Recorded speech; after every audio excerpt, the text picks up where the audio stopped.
एक बार एक घर में किसी की मृत्यु हो गई, सब घर के लोग रो रहे थे। किसी साधु ने जाकर के कहा, भाई तुम क्यों रो रहे हो? बच्चे ने कहा, मेरे पिताजी चले गए।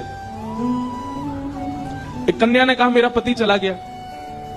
वृद्ध लोग बोले, मेरा बेटा चला गया।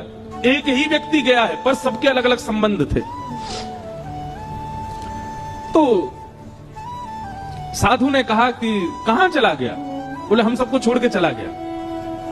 बोले, वही तो पूछ रहा हूं, कहां चला गया? बोले, भगवान के पास। अच्छा, कैसा था? बोले, छोटी सी आंख थी, बड़े बड़े बाल थे, मोटा सा शरीर था, गोरा चिट्टा था।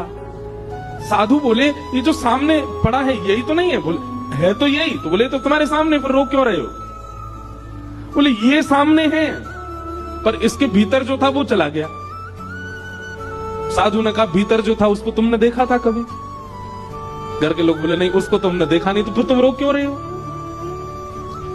जिसके लिए तुम रो रहे हो वो तुम्हारे सामने पड़ा है, पर इससे तुम्हारा संबंध नहीं है, तुम्हारा भीतर वाले से संबंध। भीतर वाला तुमने कभी देखा नहीं, फिर रो क्यों रहे हो? वास्तविकता यही है बंधुओं, किसी की मृत्यु पर हम रुदन उस व्यक्ति के लिए नहीं करते, बल्कि हमारी आत्मा इसलिए रोती है कि हमने पूरा जीवन इसके साथ निकाला, लेकिन हम वास्तविकता ये नहीं समझ पाए कि ये हमारा था ही नहीं। हमारा तो वो था जो उसके भीतर था, और इसके भीतर कौन था? परमात्मा, ईश्वर।